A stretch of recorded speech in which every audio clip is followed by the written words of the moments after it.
kinabuhing way utlanan. Hatagi higayon si Jesus karon nga mudumala sa kinabuhi mo.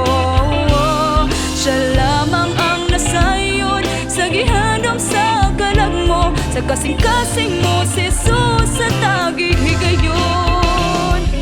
Oh, sa pagihulat ug makabugong siyang